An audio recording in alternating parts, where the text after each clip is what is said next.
Fala pessoal, estamos começando com mais uma série aqui. Hoje a gente vai falar sobre aceleração.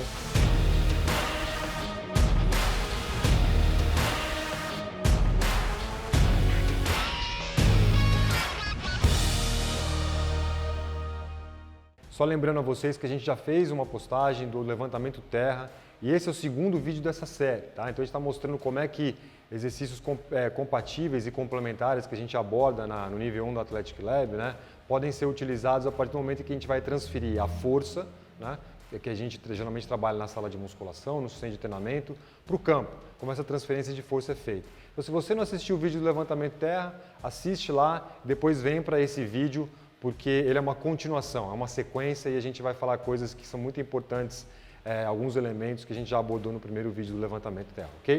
Então vamos lá. Essa aceleração na parede, na verdade, é um movimento muito importante também porque tem uma produção de força muito parecida com o terra, que é a força explosiva, onde a pessoa parte de uma posição estática para um movimento explosivo, geralmente num vetor de força diagonal.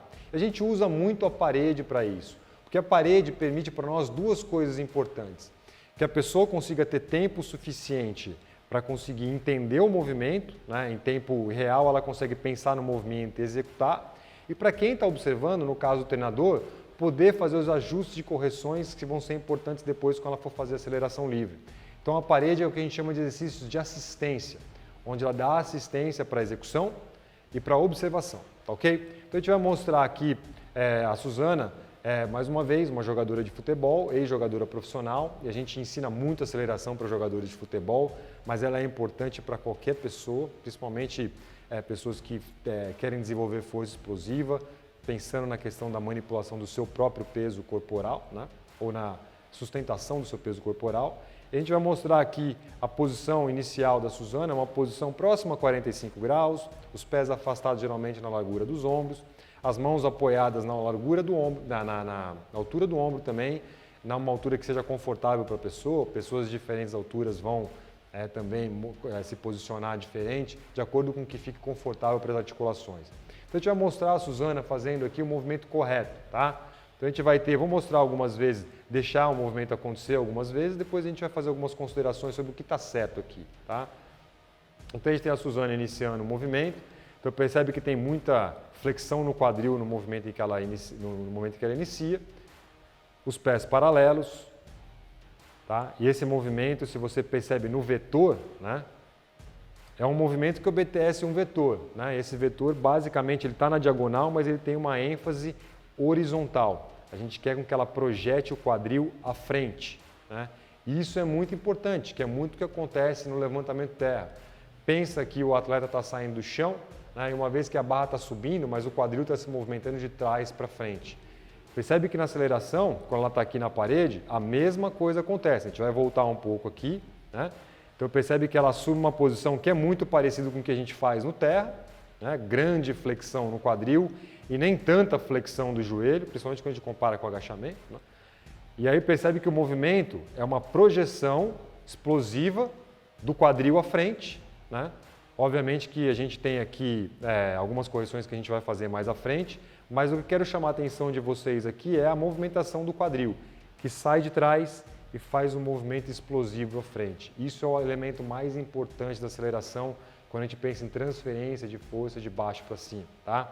Então aí tem o movimento executado aqui e ela termina numa posição ereta, bem alinhada, o joelho de trás quase totalmente estendido. Isso vai de atleta para atleta, mas o que você quer ver é uma posição bem alinhada, da cabeça, tronco, quadril até os pés, uma boa flexão na perna da frente. Algumas correções podem ser feitas aqui e sempre vão ser feitas. É uma coisa que eu quero chamar a atenção de vocês aqui, tá? A gente sabe, né, ou basicamente tem uma ideia muito clara do que é um movimento perfeito.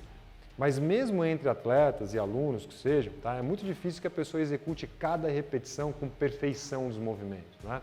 Por isso que a gente sempre usa isso, não importa o grau ou nível, né, atlético da pessoa, esses educativos são importantes para corrigir, refinar e reaplicar o movimento de maneira no programa de treino, tá? Então, são coisas que são sempre importantes revisitar, por mais avançado que seja o seu atleta. Então a gente tem aqui basicamente o que a gente queria corrigir nesse movimento é o quadril e ele foi corrigido Então a gente tem aqui movimento na parede, assistido, a execução correta, faz essa comparação com o que acontece no terra aqui, onde muita flexão e com uma projeção à frente, pensando que é a partir daí que a gente vai conseguir transferir força de maneira eficiente. A gente vai mostrar agora, no próximo vídeo, quais são os erros que isso acontece, né? Quais são os erros que acontecem uma vez que a pessoa faz essa execução de uma maneira não tão eficiente e que implicações isso pode ter para a performance.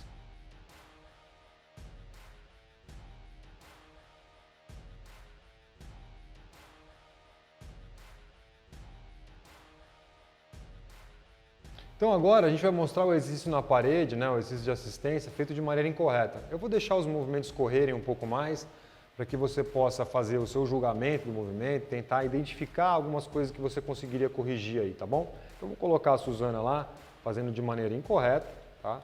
E aí a gente vai ver a diferença do primeiro movimento para eles, tá? E acho que uma coisa é muito clara e já salta aos nossos olhos, vamos ver se você percebe lá nessa próxima execução, tá?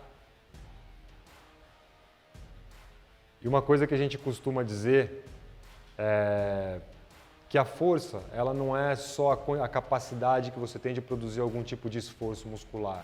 Ela, no esporte, ela é magnitude e direção, tá? Porque forças aplicadas, mesmo que seja numa magnitude alta, mas na direção errada, não é eficiência, tá? Então o que a gente quer é muita força aplicada, mas a direção tem que ser também eficiente. Então o primeiro erro que a gente vê aqui, né, basicamente, quando a gente pede para a Suzana executar o movimento, né, que é um erro que acontece muito, é que o movimento, ao invés de ter uma ênfase horizontal, ao invés de projetar o quadril em direção à parede, ela projeta o quadril para cima, né? E isso muitas vezes acontece que na aceleração o que a gente quer é a pessoa se movendo o mais rápido à frente que ela consegue. Então, um movimento explosivo à frente para que ela consiga cobrir muito solo em pouco tempo, né? Então a gente tem ela produzindo muita força na direção correta para que ela consiga ganhar o máximo de eficiência logo nas primeiras passadas.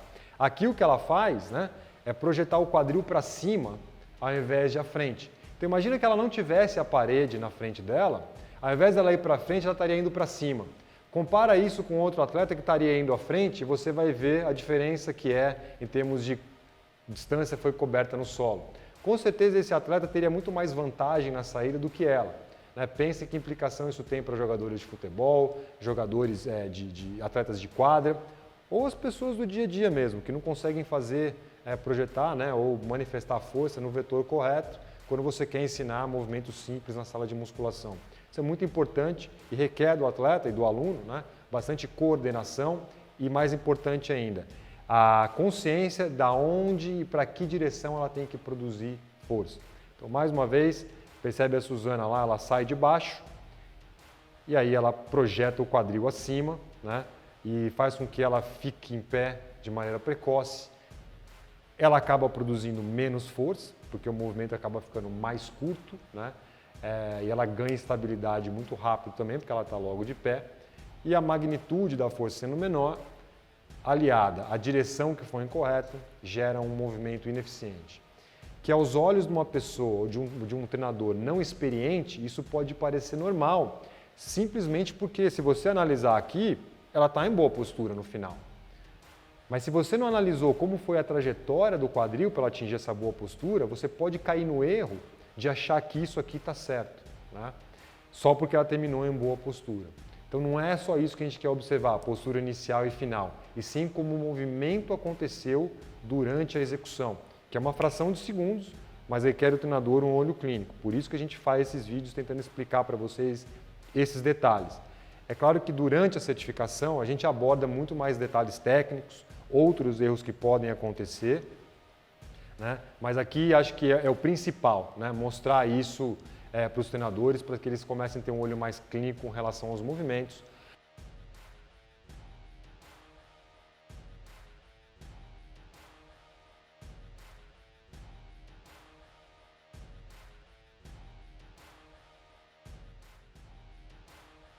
Então, pessoal, esse foi a aceleração na parede, um exercício de assistência, onde a gente usa a parede como uma assistência do movimento, não só para que o atleta consiga ter consciência da execução, mas o treinador também tem a oportunidade da observação, tá? Então a gente pontuou como se faz da maneira correta, na maneira incorreta e quais são os pontos principais que você tem que prestar atenção mais uma vez, nos detalhes técnicos, que são o mais importantes.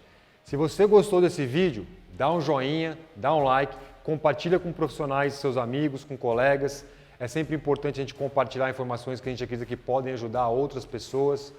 E se você tem algum tipo de dúvida, escreve lá, interage com a gente no YouTube, a gente vai tentar responder vocês de maneira mais eficiente, mais rápida possível. Tá? E para nós é muito importante continuar essa interação, sempre dando para vocês boas informações.